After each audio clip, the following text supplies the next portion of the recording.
Guys, welcome to new blog. আজকে আবার একটা ভিডিও করছি। আজকে সাঁইথিয়াতে যাব, সেখানে কীর্তন হচ্ছে, মানে কীর্তন চলছে এখন, সেখানেই যাব।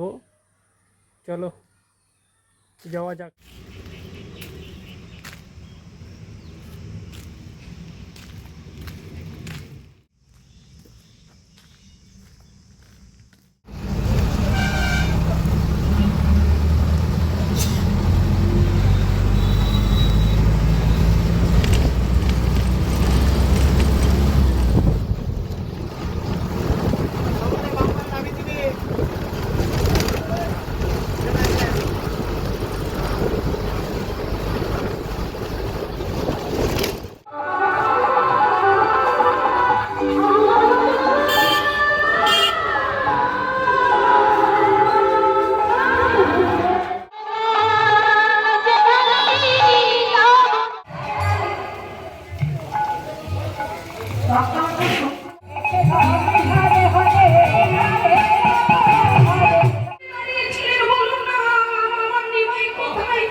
জানে না চোদ্দদিন আপনার অজানা তো কিছুই নাই।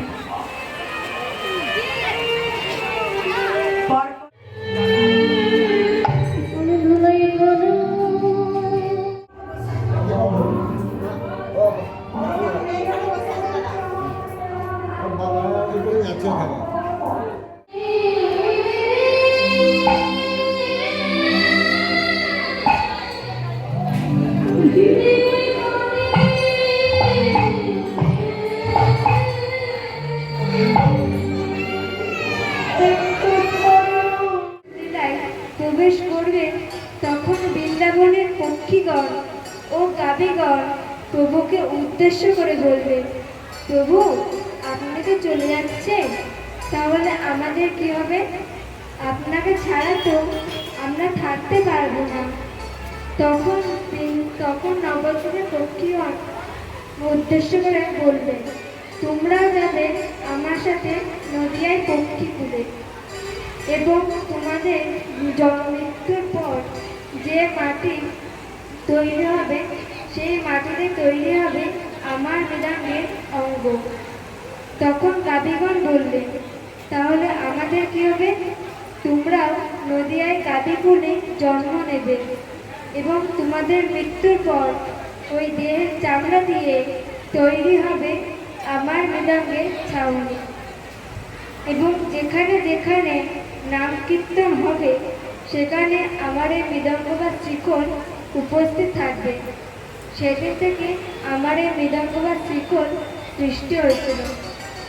এবং আপনারা যেমন কথা বলতে পারেন, আমি যেমন কথা বলতে পারি, আমার মৃদঙ্গ বা শ্রীখোল তেমন কথা বলতে পারি। তাই কি বলছি,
তাই তো সবার আগে কি করতে হবে? গুরুচরণ আশ্রয় করতে হবে।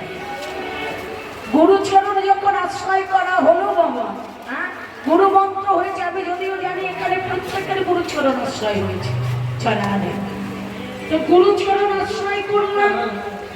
গুরুচরণ আশ্রয় করে যেমন বাবা, আমি এই দু তিন দিন আগের কথা বলছিলাম। কৃষ্ণনগরে বাবা একটা জায়গায় এরকম কীর্তন হরিবাসর হচ্ছে। তো সামনে একজন মা বসেছে, মোটামুটি একটুখানি বলছি কথাটা, 50 থেকে 55 বছর বয়স হবে। হ্যাঁ, তো যখন হরিনাম গাইছি, যেমন তোমরাও গাইলে, আরে আরে আমি বললাম ঠিক আছে বাবা, মুখস্থ না করতেই পারো, এতদিন লেখাপড়া করা লাগেনি, মুখস্থ করো নি, ঠিক আছে এবার একটু মুখস্থ করে নাও। আমি বলছি তুমি আমার সঙ্গে সঙ্গে বলো। হ্যাঁ, তো যাই হোক বলার চেষ্টা করে কিছুক্ষণ পরে বলছে, মা তুমি ছেড়ে দাও আমাকে, আমার দ্বারা হবে না। আমি জিজ্ঞেস করলাম, মা তোমার গুরুমন্ত্র হয়েছে?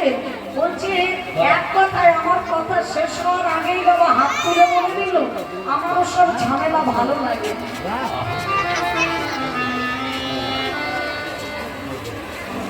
তাহলে কি আমরা তো নিজেরাই চাইছি না?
যারা একটু ভালো সুখে থাকবে বলে আমার কত বাবারা সকালবেলা চলে যায় কাজে, রাত 10টায় বাড়িতে আসে, তবুও ভালো মুখ কারোর কাছে পায় না।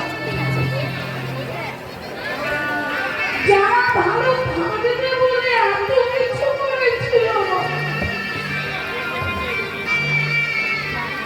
শেষের সময়টা যখন আসবে না, উঠতে পারবে না, সারা জীবন খেতে খেতে শরীরটা যখন জীর্ণ হয়ে গেছে,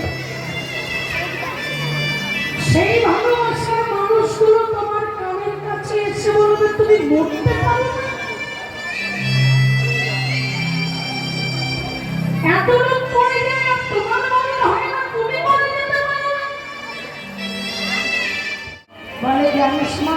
তিন বেলা তিন মুঠো পেট ভরে খেতে দেয় না, বিছানা নোংরা হয়ে যাবে।